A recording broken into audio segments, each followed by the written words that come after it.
Sorry this video is coming out kind of late. I've spent the last couple weeks on a honeymoon with my wonderful wife. I am back in time though to talk about modern cards in Avatar: The Last Airbender. I do want to say, I think that this set is going to go down as the best Universes Beyond set we've had. Not only does the IP, I think, fit Magic the Gathering better than most of the other Universe Beyond standard sets we've had, I really think there's a lot of care and attention and love put into the set here, and I think it really shows with how fun and cool and interesting the cards are. I don't say this lightly, Wan Shi Tong Librarian is going to be a modern staple. For Blue X, you get a Flash Flying Vigilant Bird Spirit. The vigilance on this card matters a lot more than you might think it does. The ability to pressure your Boros opponents while threatening a block on whatever they jump with Guide of Souls matters a lot. And the ability to kill a flip to Johnny while also being able to block an attacking Ocelot Pride matters a lot too. When he enters, you put X counters on him and you draw half of X cards rounded down. And that's just the gravy on the biscuit of whenever an opponent searches their library, you get to put a counter on Wan Shi Tong and draw a card. This ability is obviously really good in Modern, where almost every single deck is playing a ton of fetch lands, and the decks that aren't are also playing other ways to search their library, like Sowing Mycospawn, Expedition Map, Primeval Titan, Summoner's Pact, stuff like that. I would still be really excited about this card if it didn't have X in the casting cost. If you couldn't put X counters on it, if you couldn't draw half of X cards, this is a card that I still think would be really good in Modern. The ability for this card to be an incredible top deck in the late game, as well as really good on turn 2, turns this card from an interesting, good Modern card to, in my opinion, just going to be a Modern staple. In a lot of ways, this card reminds me of Kozilek's Commands, where it's very good on turn 2, and it is possibly one of your best possible top decks on any single turn as the games go on. This card is going to be the biggest deal for like Dimir Frog, where your ability to hold up Counterspell, Orcish Bowmaster, Fatal Push, and if they don't play into any of your interactive cards, you can just flash in a really effective threat to start pressuring your opponent, or if they just crack a fetch land, you flash this in, draw a card, have a 2/2 that's still growing as they go, and you're going to get to scale that as the game goes on while you protect it with counterspells. I think in like decks like Dimir Frog, maybe something like Is It Wizards, this is where this card is going to be the best, but I also think that you're interested in playing this maybe in like the Jeskai Blink deck. Maybe you're interested in playing this in more traditional control too. I could see that absolutely being good, where there's in the late game you just have so much mana and draws a ton of cards in addition to giving you an extra angle of attack. In control, you could even like bounce it with Teferi Time Raveler, cast it again, draw a ton of cards. Like the possibilities with this card are really big because it's an X spell. You can just do a lot with it. Now, despite me thinking that this card is mostly just going to be a kind of normal Modern staple, where it's going to go in the normal good decks, there is also some kind of interesting, like less good cards that you can pair with it to maybe have Wan Shi Tong have stuff like Slither Wisp become kind of a playable Modern card. This is a 3 mana, 3/2 flash. Whenever you cast another spell that has flash, you draw a card, and each opponent loses 1 life. So if you can, all of a sudden, this maybe gives you enough flash threats to play stuff like Orcish Bowmaster and Wan Shi Tong and Slither Wisp and Felia, and maybe you're like having a bit of a flash deck going. Maybe you want to play this in a Wilderness Reclamation deck where you have a ton of mana and your Wan Shi Tong is going to let you draw a ton of cards. The card is also a Spirit.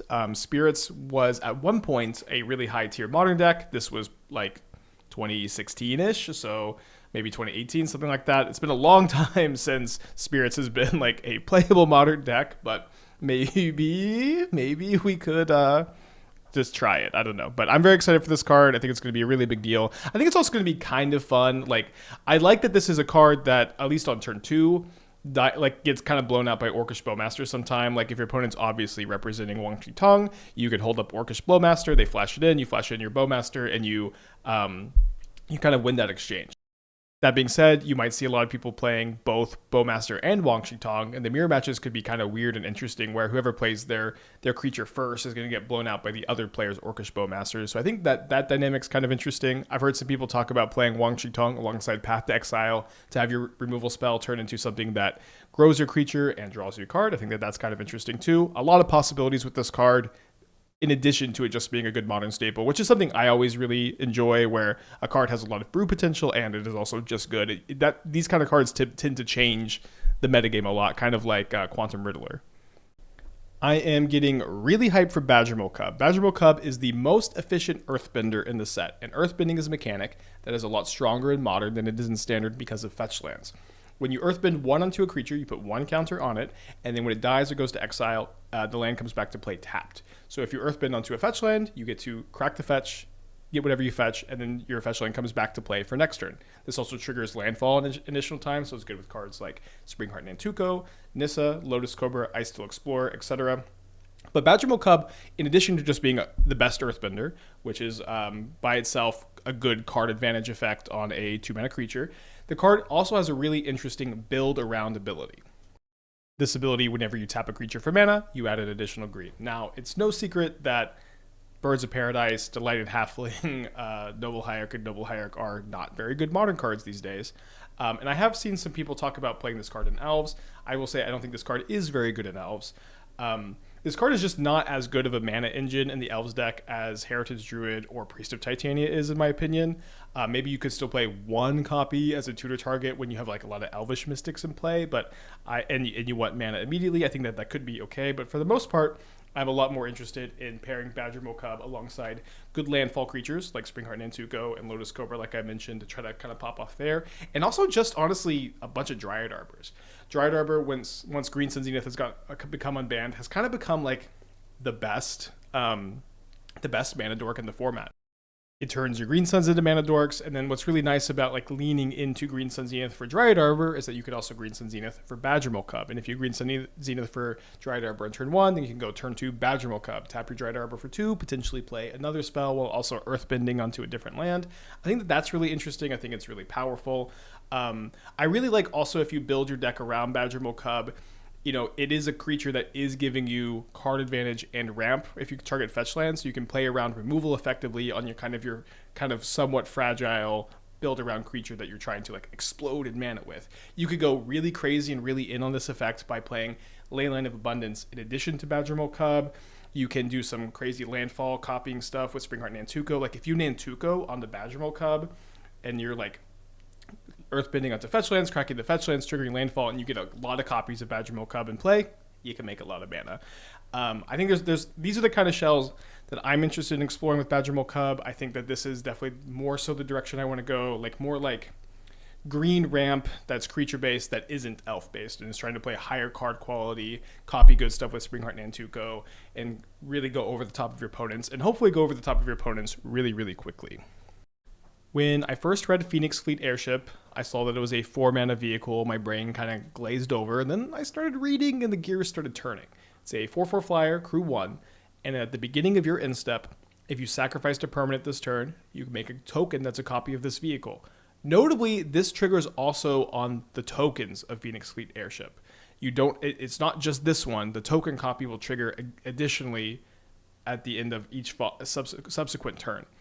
Which means that if this card is in play for one turn, you're going to have one airship that makes another one. Then you're going to have 2 airships that each make another one. And then you're going to have 4 airships that each make another airship. You have 8. And when you have 8, these are no longer vehicles. They're just creatures that don't need to be crewed anymore. This is a lot of power and toughness for 4 mana. Although it can be kind of slow, you do also just have 8 power and toughness in play the turn you play it, which is really, really good. If you have something like just one Orcish Bowmaster in play, you can crew both Phoenix Fleet airships on defense if that's what you need to have on turn 4. And I don't know, I think this card is really interesting in Modern, especially because this line of text, if you sacrificed a permanent end of turn, that's just kind of free. In your fetch land, Mishra's Bauble format, that is just like not even really a hurdle to jump through. So I'm interested to see if this card ends up being like potentially just like the top end of a black base mid-range deck. I think it could be. It is kind of slow, but it also is a lot of power kind of fast at the same time. It's kind of hard to evaluate. There are faster ways to play this card than just like casting at turn 4 and letting it slowly take over the game. You can go turn 1 Greedy Freebooter or Shambling Ghast, and then on turn 2 sack the Freebooter or Shambling Ghast to your Phyrexian Tower. You have 4 mana, you've sacrificed a permanent this turn, I guess 2 permanents because of the treasure token. Cast this on turn 2 and trigger it turn 2.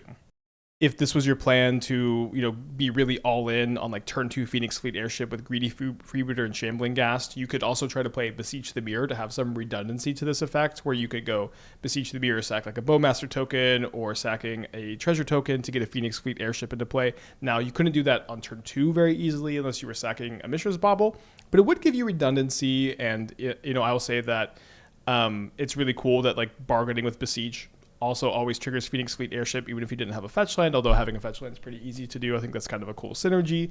Besiege is a really fun card. I definitely wouldn't mind this card being a little bit more playable. It's also possible that you don't need to be like this all in to play Airship and Besiege, but maybe you still play Phyrexian Tower just alongside Orcish Bowmaster to like just turn 3 cast a Phoenix Fleet Airship. I could see that happening too.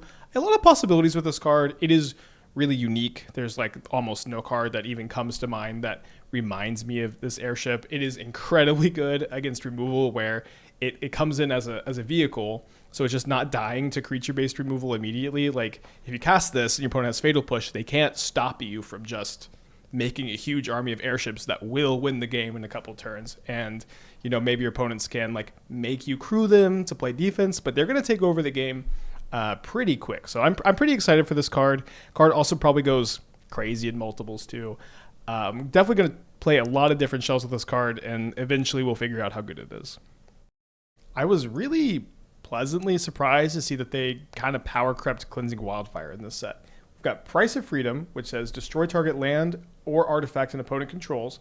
Its controller may search their library for a basic land, put it into play tapped, and then you get to draw a card.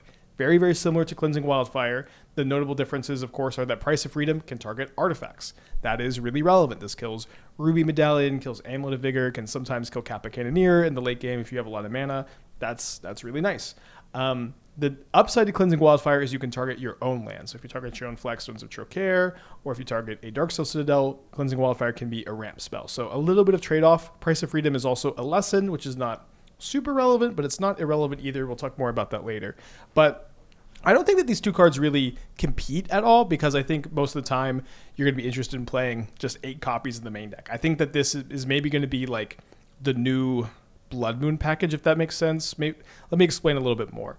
Blood Moon sucks. This card is just not a good Modern card anymore. It's not really an effective tool against either of the big mana decks in Modern, Amulet Titan or Green-Red Eldrazi. It is good against Eldrazi Tron, but against Green-Red Eldrazi, their Talismans and Utopia Sprawls make you not really care about Blood Moon, and Titan has so many Besieges, and also a lot of times can kill you faster than you can even get Blood Moon down. Blood Moon is just not a very good card in Modern these days, as indicated by the fact that you very, very rarely see it anymore. Cleansing Wildfire, on the other hand, has been an anti-big mana tool that I have really, really liked in Modern a lot lately, because it's just so versatile. It's really good against Eldrazi Temple, Utopia Sprawl. It's good against Ugin's Labyrinth. It's very good against Belcher, because you just get to kill a land, draw a card. It's good against Titan, where you can kill their Simic Growth Chambers and kind of keep them off mana while cantripping and digging for more effective sideboard tools. Titan also usually plays like 3 basics, so eventually you get to start just running your opponent out of basic lands. And you can do that against like most decks. If you're main decking some Cleansing Wildfires and Field of Ruins, you get to just kind of incidentally kill their land, cantrip, and continue to play your game plan. And then in the late game, all of your Fields and Wildfires just kill the land and then replace themselves. And you can kind of bury them with that. And then that dynamic is going to be really exacerbated, because now you get to play 8 Cleansing Wildfires and just kind of cheaply and quickly start blowing up your opponent's stuff. I also think Sundering Eruption, it's an untapped red MDFC from MH3. It has kind of a similar text: destroy target land, controller search for a basic land, and then put into play tapped. But instead of drawing a card, it says creatures without flying can't block. Not the most relevant, could win you a game, but I think that if you're playing like a mostly red deck that's playing like 4 fields or 8 fields, Cleansing Wildfire, Price of Freedom, maybe you just want to play 4 Sundering Eruptions, so that when you're in that point in the game where these effects are Stone Rains, you just have like 3 extra Stone Rains to lock your opponent out of the game. So very excited about the prospect of a combination of Field of Ruin, Cleansing Wildfire, Price of Freedom, Sundering Eruption, opening up a new interactive suite for red decks that can help combat combo decks like Belcher, big mana decks, and also kind of incidentally lock mid-range opponents out of the game. I do think there's some weird stuff you could do, like trying to play Ral Monsoon Mage plus Eruption, Cleansing Wildfire, Price of Freedom, and try to ultimate it and just blow up all of your opponent's lands. I definitely want to try that. I don't think it's going to be necessarily super competitive, but it does seem like there could be something there where you have more of an interactive Ral deck that's still proactive, because the stuff you're ultimating into can just destroy your opponent's lands, and then potentially also find removal spells to kill your opponent's creatures. Sounds very fun, but again, mostly going to be like a new interactive package for red decks. Okay, small timeout. If you hear my voice shaking or my eyes watering, I have this really annoying, scratchy, like cough in my throat that I've been dealing with all day. I've got a bag of cough drops. I got my tea. I'm gonna power through. But if that's what you see on the video, that's what's happening. It's taken me about 2 hours to get to this point in the video. I'm gonna power through, but bear with me. Okay, let's talk firebending. There are 3 firebending cards I think have some potential in Modern. I think Firebending Student is the best one by a pretty big margin. I do want to highlight, I like cards like this a lot in Universe Beyond. Cards that are nondescript, not necessarily even a direct reference to anything in the show, just kind of an immersive element of the setting that gives you a better like flavorful look that's just not a legendary creature. I think one of the biggest problems from these Universe Beyond sets is there's so many legendary creatures, and a lot of the characters have multiple cards in the same set, which makes talking about the cards in the set kind of confusing. Like if you say, oh, I really like Aang from the set, you're like, oh, there's 4 Aangs, which one is it? And it's kind of hard to remember which one is which. But with cards like Firebending Student, it's simple, it's immersive, it's flavorful, gives you a look in the setting. I think Badger Bowl Cub is also like this too. So I would love to see more non-legendary creatures from these Universe Beyond sets. I think that they really are kind of refreshing. Firebending Student is a 2-mana 1/2 prowess. Not very exciting by itself, much weaker stats than something like Slick Shot Show Off, but it has Firebending X, where X is this creature's power. When you firebend, you get to make a red mana for your firebending number, and that mana lasts until your end of combat. That means you can make a lot of mana really fast with this card. As soon as turn 2, if you give it haste with Arena of Glory, you can attack, cast Mutagenic Growth, have Firebending Student have 4 power, and you can make 4 mana on turn 2, but that mana can only be used to cast instants. That makes evaluating this card really difficult because a 2-mana creature that can attack for 4 and make 4 mana on turn 2 or more if you have more Mutagenic Growths, it's really powerful, but you are very limited in what you can do at instant speed. You can cast, you can use this a little bit smaller where you like play some stuff pre-combat, attack, and you're just casting like lightning bolts, lava darts, violent urges. You can try to go really big and really crazy, and we'll get more into that later, but you can do stuff like casting Seek the Beast, and the biggest and best thing I think you can do with a lot of mana at instant speed in Modern is Invoke Calamity. This is part of an older brew we were using with Braid of Fire, because that's also an instant speed only mana engine. But Invoke Calamity lets you cast 2 spells from your graveyard or hand with total mana value 6 or less without paying their mana cost. So you can go really crazy by going like Calamity, Flashback, Opera, Love Song, Violent Urge, Lightning Bolts. You can go really hard and trigger Prowess a lot. That being said, I think that for Firebending Student, you mostly want to play this a little bit smaller. You mostly want to play this in Prowess, I think, potentially giving it haste with Arena of Glory, and using it as a way to like have a little bit of a turn early, get your Firebending Student to like 3-4 power attack, and then you can like card draw spell, bolt dart, and like kind of just kill a little bit faster than you would usually be able to. Definitely a high power level card, but it also has a lot of competition. Like this card kind of has to be better than Slick Shot Show Off probably for you to actually want to play it in Prowess. Notably, you also may want to play Firebender Ascension with Firebending Student. Probably not. I just do want to talk about this card a little bit. It's a 2-mana enchantment, makes a 2/2 red soldier token with Firebending 1, and whenever a creature you control attacking causes a triggered ability of that creature to trigger, you put a quest counter, have 4 more triggers, you get to copy those abilities. So I think it's kind of interesting. I always like 2-mana cards that make 2 permanents. The 2/2 Firebending 1 is kind of interesting. I think you probably won't want to play this card, but you should at least think about it a little bit. Again, Firebending Student, very powerful, has a lot of potential, is also like competing in an archetype that has a lot of like slightly suboptimal options, so maybe it ends up being there. Maybe this card just ends up being incredible, because again, it is a 2-mana card that attacks for a lot and can make a lot of mana. The ceiling there is really, really high. And speaking of high ceilings, let's talk about the other Firebending card.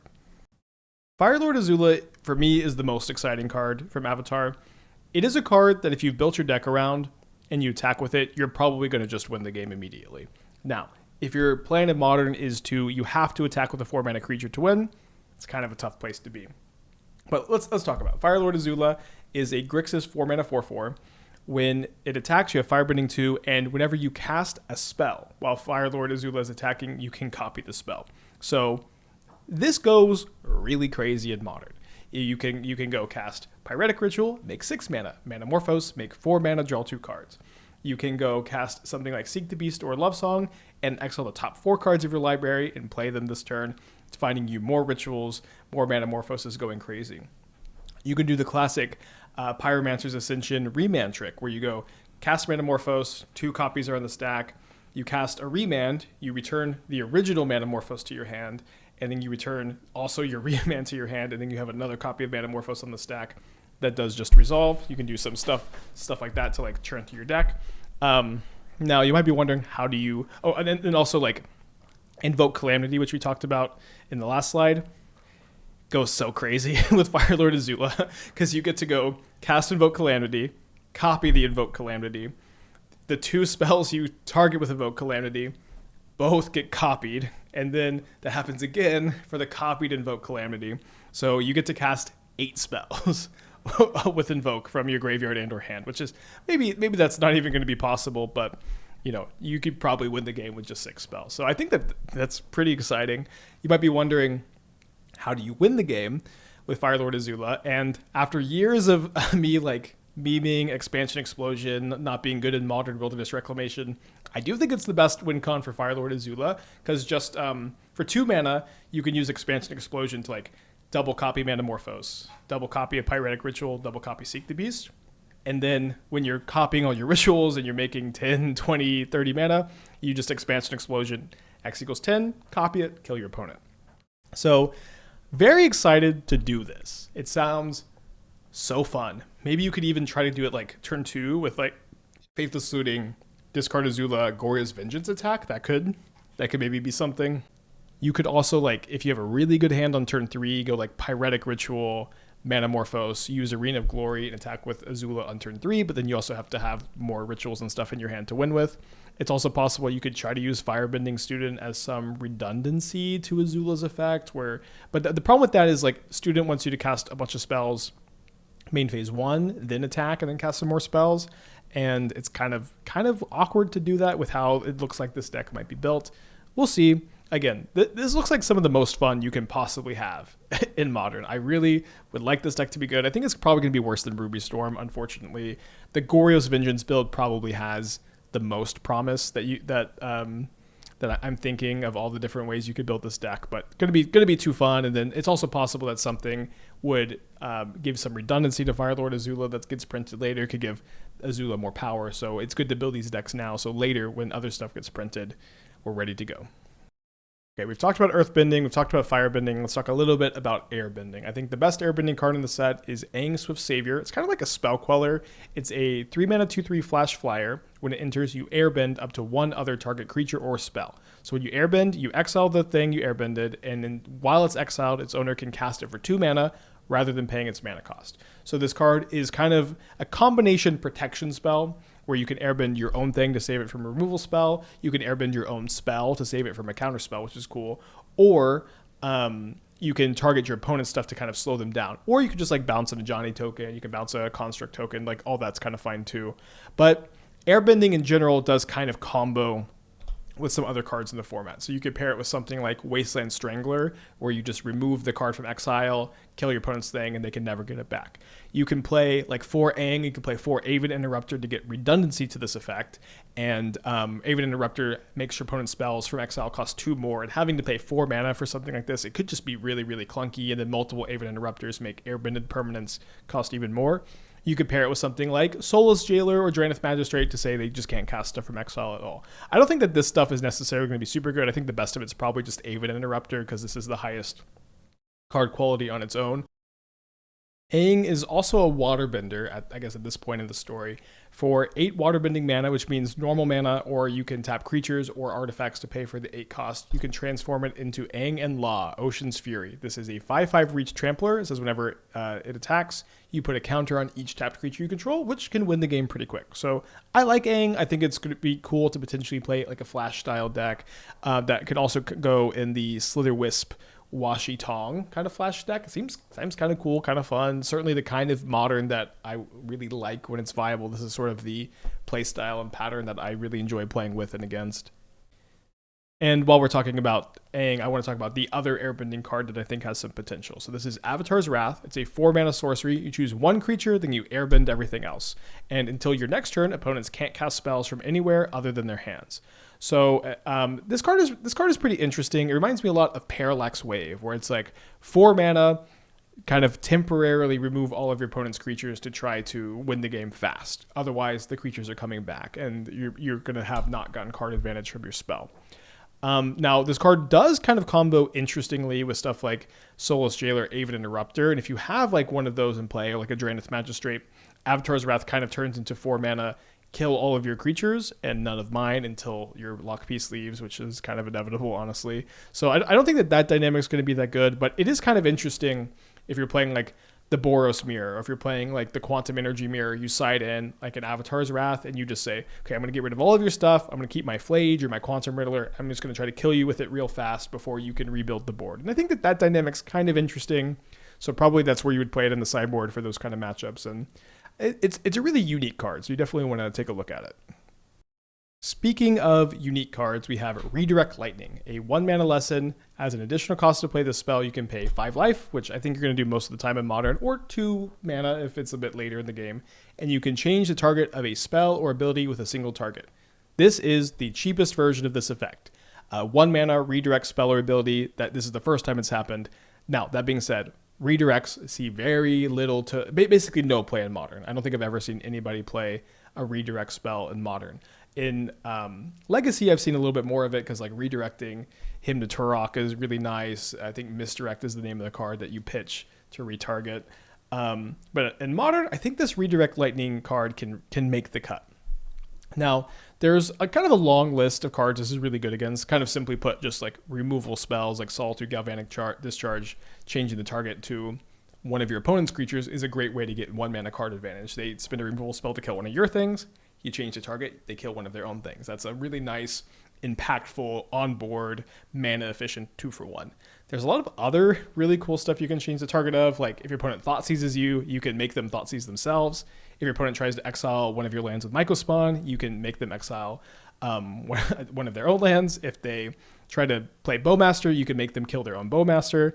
If they use Ephemerate to try to scam their Solitudes, although I guess you would usually redirect the Solitude, but if they use Ephemerate to scam something else, you can change the target of Ephemerate to something that's less impactful, kind of minor. You can't make it target your own stuff, but I think that's kind of interesting and it'll probably come up more often than you think. Charm all target their own stuff. You can make them kill themselves with Belcher, and this is just a lot of applications for the card.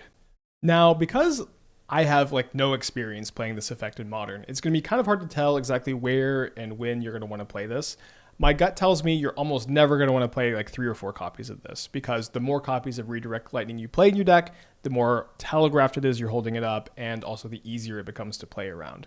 I think that you could main deck like the first copy of this in like most red decks. That's probably where I'm going to be starting off, just to see how good it is, and then potentially sideboarding some more if I feel like it's effectively or like particularly effective in like a Belcher metagame, or if there's like a lot of Thoughtseizes and Solitudes, maybe I'll sideboard some more.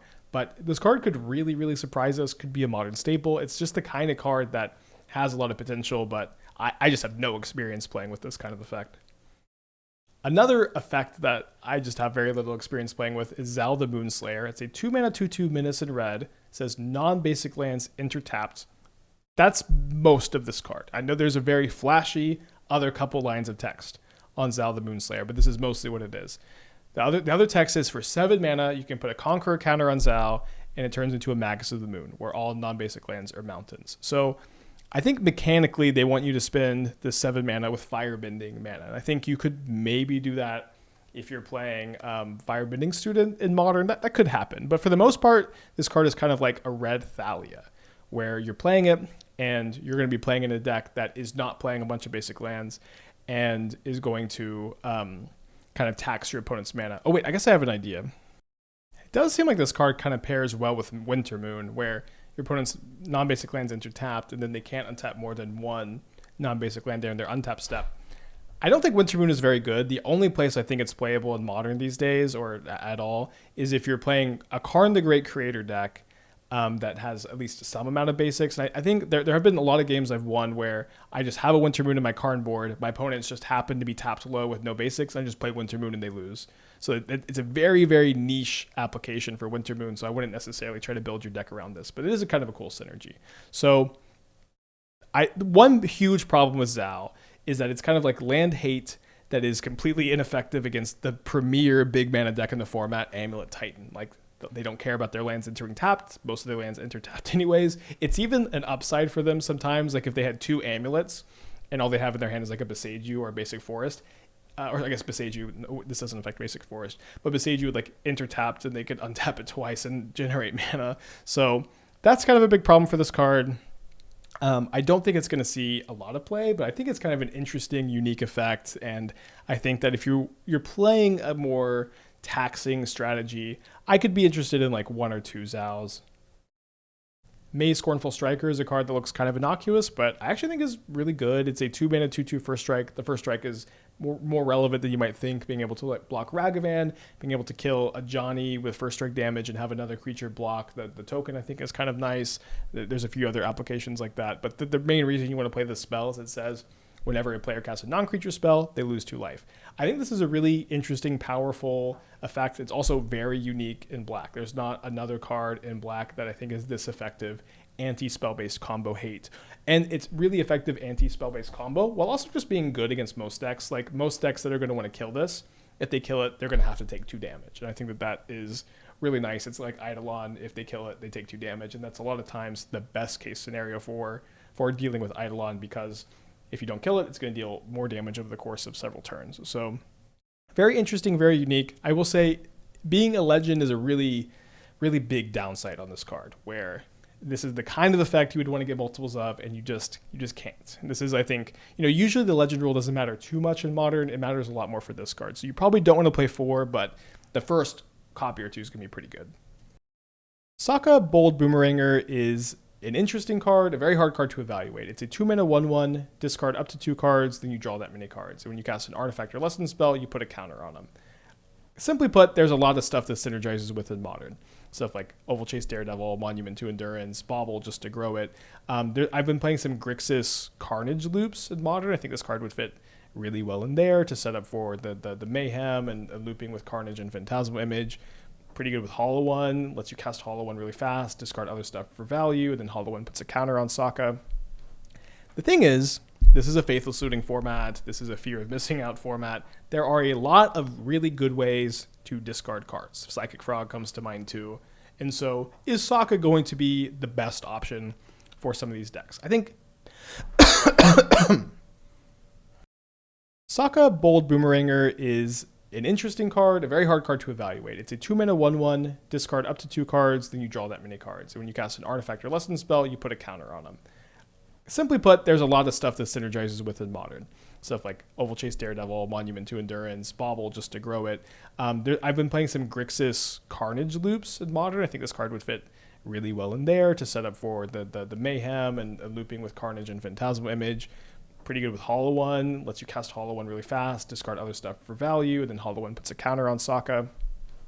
The thing is, this is a Faithless Looting format. This is a Fear of Missing Out format. There are a lot of really good ways to discard cards. Psychic Frog comes to mind too. And so, is Sokka going to be the best option for some of these decks? I think that it is very close. There are just so many cards that are similar to Sokka in decks that are honestly not very competitive at the moment that it's going to be so tough to evaluate. And evaluating cards like this takes a lot of times and a lot of reps because of these high synergy decks.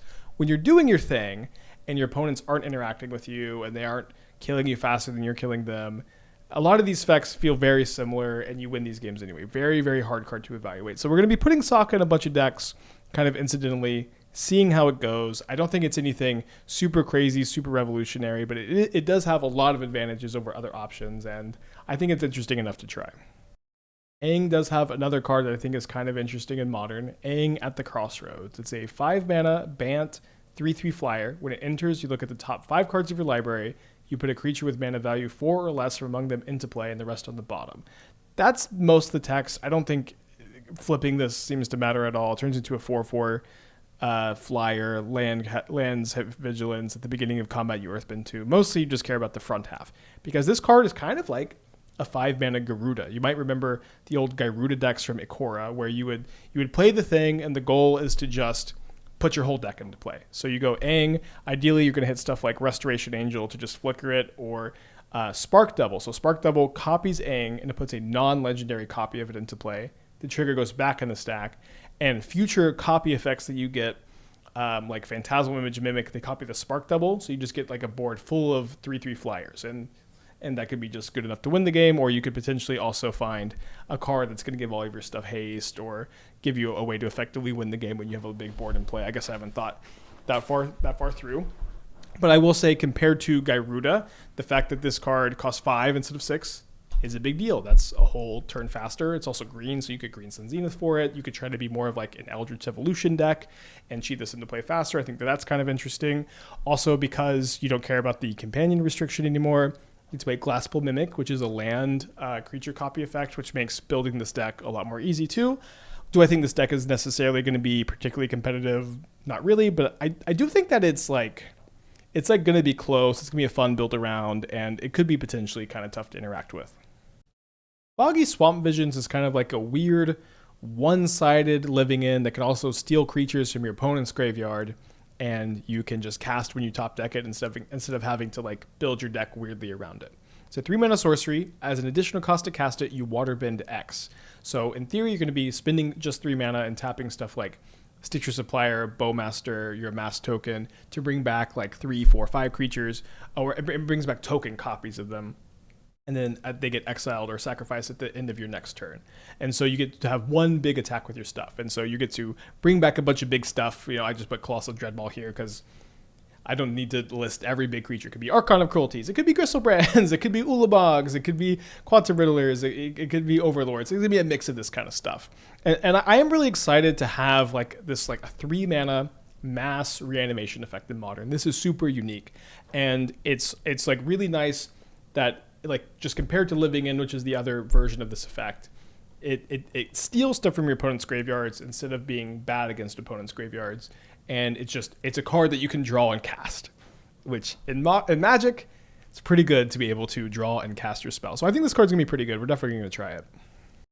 If I had seen Momo Friendly Flyer, a 1-mana 1/1 flyer that says the first non-lemur flying creature you cast each turn on each of your turns, so not flash creatures like the new Aang, costs 1 less, and whenever a creature with flying enters, it gets +1/+1. If I had seen this creature a year ago, I'd been like, this card's kind of interesting, but there's no way it could see play in Modern because there are no good creatures with flying for the most part, or very few. But they've printed a lot of them in the last like 6 months. Specifically, Quantum Riddler and Starfield Shepherd. Just being able to warp these for 1 mana seems really interesting, especially because you can go turn 1 Momo, turn 2 Quantum Riddler or Starfield Shepherd, and then you have an extra mana to just ephemerate your warp creature on turn 2. That is, I think it's pretty interesting. It's also interesting that Momo is tutorable off Starfield Shepherd. So like in Blue-White Quantum Energy, I think I'm just interested in playing 1 Momo to start out with. Maybe more for playtesting purposes, but like at least the first Momo to tutor seems pretty interesting to me. Card is also good with Wang Shi Tong. This is maybe just to let you get an extra counter all the time, and maybe an extra card if you play it on your main phase. Playing it main phase does kind of stink, but definitely not the worst thing to do. There's also a new card, Raven Eagle, which we'll talk a little bit more about, but I think the card is just like pretty good stats. Probably not something you want to be playing but like a nice tutor target off Starfield Shepherd. A good card that's good with other good cards, not necessarily the most complicated. Pretty interesting. Aang's Iceberg is kind of like an Oblivion Ring. Enters the battlefield, exile 1 other non-land permanent till it leaves. It has Flash, which is huge. So it's a 3-mana instant speed removal spell. Get rid of anything. That's pretty effective in like most Magic the Gathering formats. I think this card will probably see a lot of play in like Standard. But in Modern, you really need your removal to be very efficient. Most removal spells in Modern should cost 1 mana, with some exceptions, and it's very rare, though, that like a 3-mana removal spell makes the cut in the format, much less even a 2-mana removal spell. That being said, this card, I think, can make the cut, because in addition to just getting rid of anything at instant speed, which is okay, this card is a hybrid, or a modal removal spell / protection spell, because you can also exile your own thing in response to a removal spell, or I guess you could target your own thing if you wanted to reuse the ETB effect, and then you can just waterbend Aang's Iceberg away, get Scry 2, which is nice, and you get to return your non-land permanent to play. So this is a card that I think is not particularly powerful, but is particularly versatile. And I will say that for the most part in Modern, there used to be more of a conversation about how, do you want a more versatile card or do you want a more powerful card? in your mid range in your controlling decks. For the most part, now you just want power level, which is kind of unfortunate. I would like to see this kind of card be something that Modern becomes more about, but I'm not the most optimistic. But I do think if I'm playing like Quantum Riddler, Ephemerate decks, I'm going to try to play like 1 or 2 Aang's Iceberg and see how it goes. I want to talk a little bit about Earthbender Ascension. I think Badger Mole Cub is really good, and in your Badger Mole Cub decks, if you want extra earthbending effects, this is probably like really the only other card you can even look at. So I think that's why it's interesting enough to talk about. When it enters, you earthbend 2, and then you get to search your library for a basic land card, put it into play. And it also has landfall. Whenever a land you control enters, you put a quest counter on it. When it has 4 or more quest counters, whenever you landfall, you put a counter on a creature that gains trample, kind of like a better Bristly Bill. Giving trample is pretty good. What's really cool about this card is that if you play it and you have a fetch land to play, you earthbend on the fetch land, you get a basic land, you crack your fetch land, you get another land, and you're going to be able to turn the Ascension on really fast. You're going to get those 4 quest counters really fast. And so if I was going to be building a landfall matters, like with Springheart Nantuko, Lotus Cobra kind of stuff, built around Badger Mole Cub, and I wanted more earthbending effects, I would maybe play some Earthbender Ascensions. Very, very marginal, very, very niche effect. It would be really cool and fun if it made the cut. And this is the kind of stuff that's important to talk about, even if maybe I'll never even cast this card. The Planetarium of Wang Shitong is going to be a card I think I'm going to play in a lot of decks, but just as a one-of in the sideboard to grab with Karn the Great Creator. It's a 6-mana artifact. You spend 1 mana, scry 2. Whenever you scry or surveil, you look at the top card of your library. You can cast that card without paying its mana cost, but you can only do this once each turn. So for the most part, it just triggers off its own ability. It's kind of even weird that it even has this line of text. Whenever you scry or surveil, cast the top card, but it's only once a turn. So like, I feel like this whole ability should just be one thing. I digress. I'll say that since they banned the One Ring, Karn decks have had a distinct lack of card advantage to the targets to get in your Tron decks. I think the ability to like get this in your Tron or Eldrazi deck or Cabal Coffers deck and like scry into something big and powerful to play because you're already playing those cards because you're a big mana deck. I think that is interesting enough for me to want to play it as a one-of in Karn decks.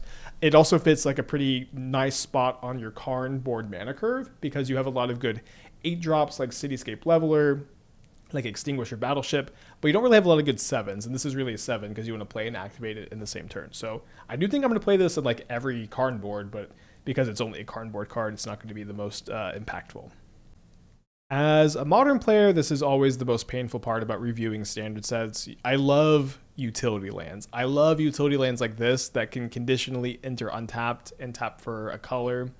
I love deck building with utility lands, but in Modern, these lands almost never make the cut. This cycle, they enter untapped if you control a basic land with the corresponding color, and they all do a pretty cool thing. This one puts a counter on each creature you control, like Gavity Township. This draws a card and discards a card.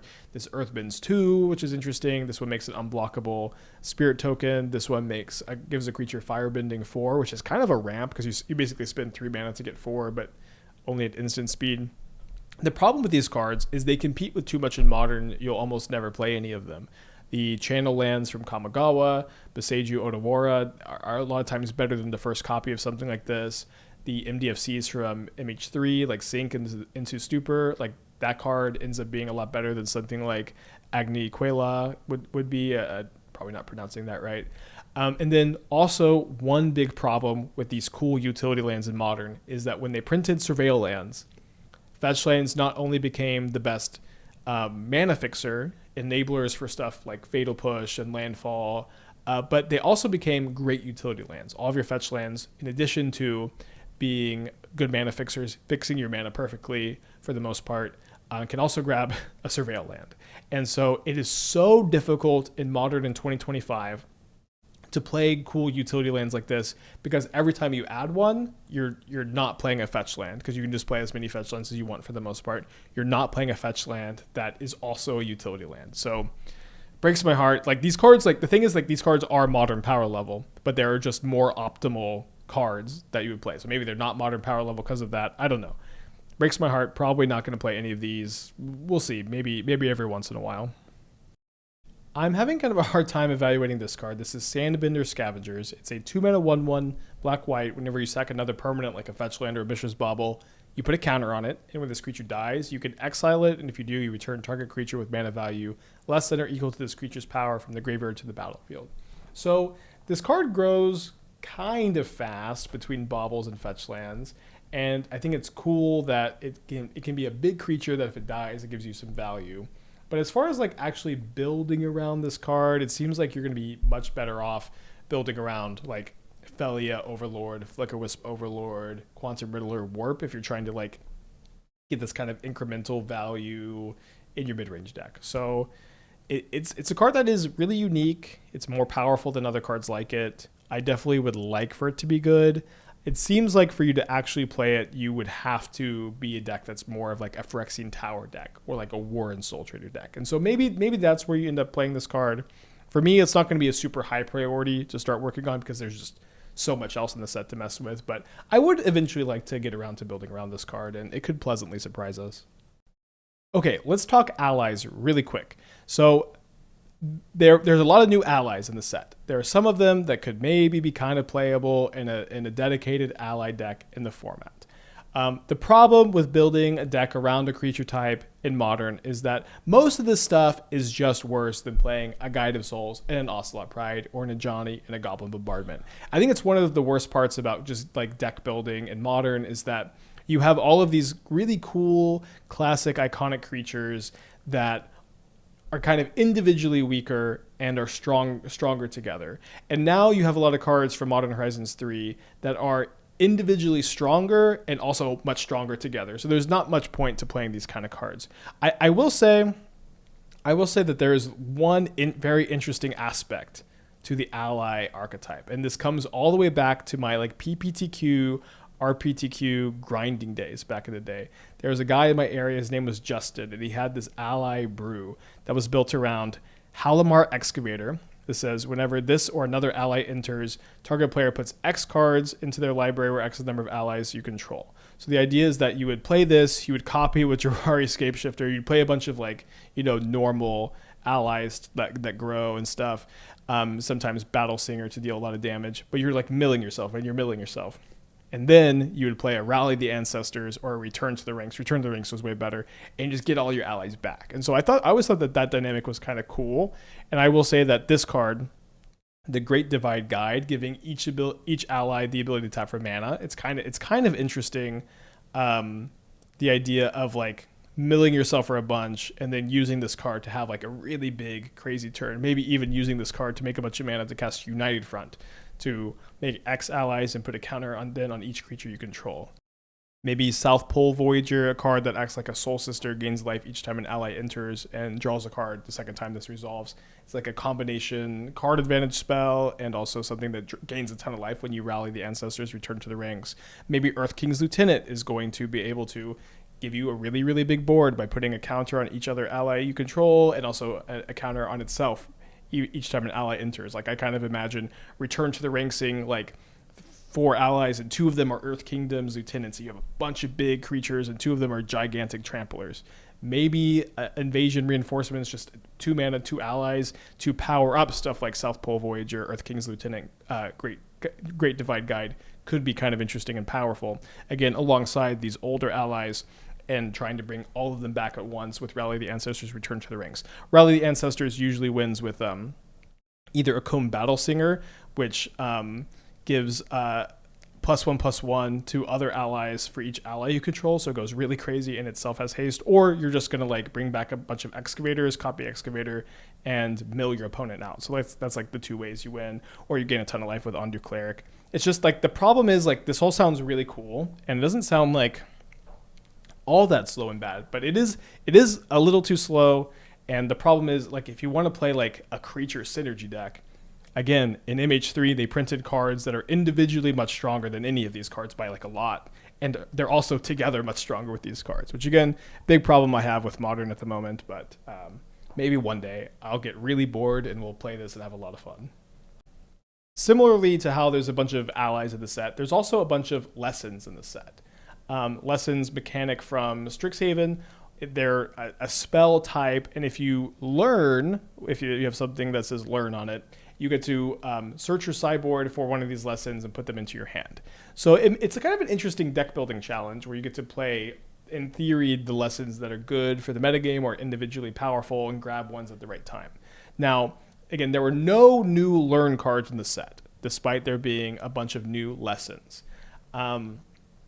And I went ahead and went through all of the old learn cards to see if any of them got more powerful because of the new lessons. And they did all get more powerful, but the cards individually are just, I think, so weak. I'm probably not going to be like that interested in playing them.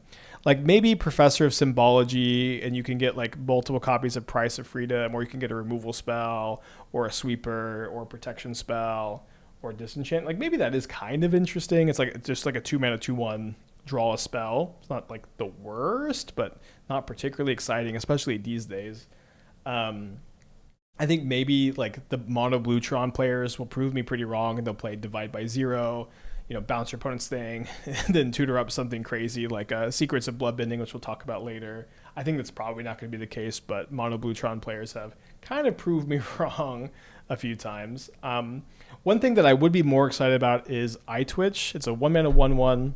When it dies, learn. I would be kind of excited about like playing this, sacking it to Phyrexian Tower and casting a lesson. But the thing is, there are no black lessons. I guess the concept of like ambition and like sacrificing things at any cost is not exactly in the color pie for learning a lesson.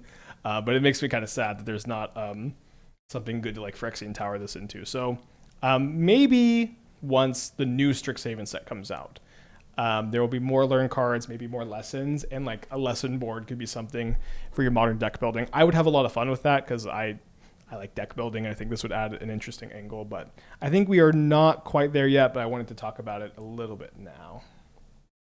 It was on the last slide. Let's go ahead and talk about Secret of Bloodbending. It's a 4-mana sorcery that says you control target opponent during their next combat phase, which is interesting. It's like that is a super unique effect, although it seems like it's a little bit win more or very situational, right, where you have to have a board of creatures and your opponents have to have creatures that you can effectively attack into your creatures. So not necessarily the best effect, but you would mostly want to play this for its extra effect. You can, as an additional cost, Waterbend 10, which is so much. It's a lot. The 10 is so much, but if you do, you control that player for their whole turn. Also, I guess just imagine, it's target opponent. Okay, so you can't redirect lightning this to make them control themselves. So I guess that is both flavorful and also an upside for this card. But I could maybe see playing Secret of Bloodbending in Affinity. I could maybe see playing this card alongside Pinnacle Emissary, Weapons Manufacturing, 2 cards that are proven to just be able to put a ton of artifacts into play really, really fast. And not enough to Waterbend 10. I could see playing like 1 Secret of Bloodbending in the main deck of Affinity to just win the game, just like 4 mana win the game. And I don't know, it's interesting. I think that like it's probably not the best top end in Affinity is the thing. Like, are you really going to play this over something that like combo kills with Weapons Manufacturing or just like a counter spell or like Captive Cannoneer? I think the answer is probably not. There's maybe like maybe in the mirror you want to board this in to like just like go over the top of your opponents. Maybe there's a specific matchup you want to side this in for, but it's kind of sad because I do think this card is castable in Affinity, but I do think there's also just unfortunately better options. Maybe again, this is the kind of thing that like you play 4 Divide by Zeros in Tron, and you just cast this off Tron lands in the late game with your Divide by Zero, and you win with that. That does sound super fun, but also it's so much mana. It seems very unrealistic to me, but unrealistic, way too much mana that's never really stopped the mono blue Tron players before. I really like the Legend of Karuk. I think it is a little too slow for Modern, so I wouldn't necessarily think that this is going to be something I cast a lot, but it is really powerful. It's just kind of slow. It's a 4-mana saga. You scry 2, draw a card on your first 2 chapters, so 2 copies of Preordain, a nice source of card selection and advantage. And then it transforms into Avatar Karuk. This is a 4/3. It says whenever you cast a spell, you make a 1/1 spirit token, and this cannot block or be blocked by non-spirit creatures. And you can Waterbend 20, and you can take an extra turn. And this is probably going to win you the game, right? Because if you're going to waterbend 20, you've in theory made a lot of tokens with both Karuk and maybe like Pinnacle Emissary, weapons manufacturing, and you get to take that extra turn, untap, win the game with all of your creatures. So I do like that it says win the game. I do think I kind of have this vision of just playing this in Affinity, ramping into it on turn 2, and then setting up for a really crazy turn with the cards I drew from Legend of Karuk to play Pinnacle Emissary that I warped earlier maybe, or just save Pinnacle Emissary, dump my hand, and waterbend 20. It sounds so fun. And I do like that this card gives you a good amount of card advantage and selection in addition to this. Probably just too slow for Affinity and too slow for today's Modern. Although I will say that it is nice to have a big non-artifact card in your Affinity deck, because you're really weak to a bunch of sweepers and like I guess Disenchant still kill this, but like artifact only sweepers don't affect this, and so potentially having a big source of card advantage and something that isn't weak to artifact hate, that could be a big advantage for your Affinity deck. Again, cards are really cool. I would really like for it to be good. I think it's just going to be kind of suboptimal, unfortunately, for these decks, but I'll probably try it anyways. I am like enchanted by this card, Benevolent River Spirit. It's a 2-mana 4/5 flying ward 2. I love Ward. It's like my favorite mechanic in recent years. I'm not a big fan of Hexproof, but I think Ward just does such a good job of like letting creatures be more effective in the face of removal while letting, not just being completely impossible to interact with. I would love to see more creatures with like Ward 1, Ward 2 get printed into Modern. It also scries 2 when it enters, but it has a big downside of needing to waterbend 5 when you play this. I think this card will probably be really good in Limited, I would imagine, or solid in Limited. But in Modern, I think trying to just play this by waterbending 5 is not something you want to do. That being said, there are a lot of tools to kind of cheat on this waterbend 5 for just a card that has only a 2-mana value. You could Aether Violet into play. You could sack a 1-mana creature to just put it into play and have it be a 5/6 instead of a 4/5. You could collect a company into play. You could Birthing Ritual into play. Now, I don't think this is probably something you want to do right now, because of all of the cards like this is kind of like the most effective by a lot. They recently printed Spider-Man 2099, which is kind of like this. You can't cast it on the first, second, or third turn, but you could cheat into play with stuff like this. Although it's like with Aether Vial, it's just 1 turn faster. But even the ability is not very powerful. So I mostly put Spider-Man here because I think that if they printed more cards like this, you could kind of build your deck more around cheating these kind of things into play, and it would be kind of powerful. So maybe if you could play like 8 or 12 of this kind of effect, I would be more in. There are some older versions of these cards, but they're not nearly as powerful as this. So maybe one day, probably not right now, but I do think the card is really cool. Another card that I think has a lot of potential to be good one day, but is not going to be good right now, is Solstice Revelations. At least not good right now as far as I can tell. So this is a 3-mana instant. It's a lesson also, so maybe you could tutor it off of your lesson board. But you exile cards from the top of your library until you exile a non-land card. You may cast that card without paying its mana cost if the spell's mana value is less than the number of mountains you control. If you don't cast that card this way, put it into your hand. So it's kind of like Cascade, and Cascade's based on the number of mountains you control, which is interesting. But if you hit any non-land card, you have to. It's not like Cascade where you can kind of search for a lower mana value. It just hits the next thing, and then it is nice that it goes to the hand instead of just not happening at all. But for the most part, if you're gonna build your deck around this card, you're gonna really be interested in casting something really powerful every single time. This card does not work with Tybalt Cosmic Imposter trying to just have Valky God of Lies in your deck, casting this and casting a 7-mana value Planeswalker for 3 mana. That doesn't work. They changed the rules on that. So that's not why I think this card has potential. Why I think this card has potential is, unlike Cascade, when you cast this card, all of the cards you exile stay exiled. I think that is kind of an interesting dynamic. So this isn't good enough with Cosmogoyf, I think. I mean, I guess you could build a deck around a deck that's just all Revelations and Cosmogoyfs. Doesn't sound very good at all. But the idea of doing something like, they would have to print a card like Cosmogoyf that would, like, instead of being a Cosmogoyf counting the number of cards in exile, it's like a sorcery that deals damage equal to cards in exile. I think it's really interesting that this is potentially going to exile like 15 cards from your deck if your deck is all revelations, whatever your payoff is, and lands. I just kind of have that vision of you cast this, you exile like 15 cards, then you hit your payoff.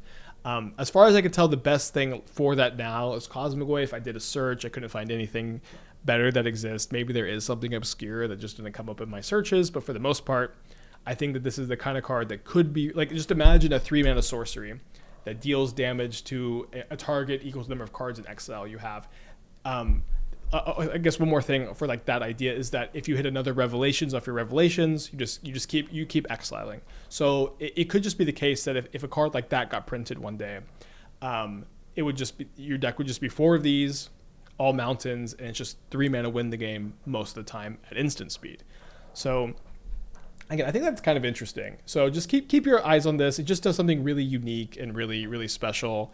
It just doesn't have the support for it now, but it's good that you know the card so you can be ready for it if they ever print something, or if there's something I've missed for this effect.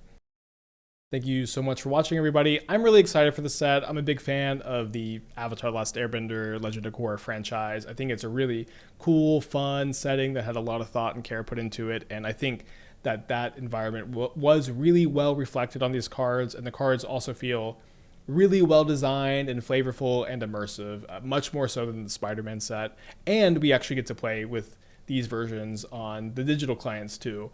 It's like this set has been such a night and day between Spider-Man, where Spider-Man felt rushed, it felt messy, and there's the weird disconnect with Omen Paths, and the digital versions was something I thought was not very fun at all. And I've been saying this for years. You know, there are good Universe Beyond sets, there are bad Universe Beyond sets, there are good regular in-universe sets, and there are bad regular in-universe sets. And Magic is a game that will be good when a lot of thought and love and care is put into it, and a lot of time and effort is put into it. And Magic, a game, is bad when it's kind of sloppily and hastily put together. And I think that these last 2 sets have been such a big example of that.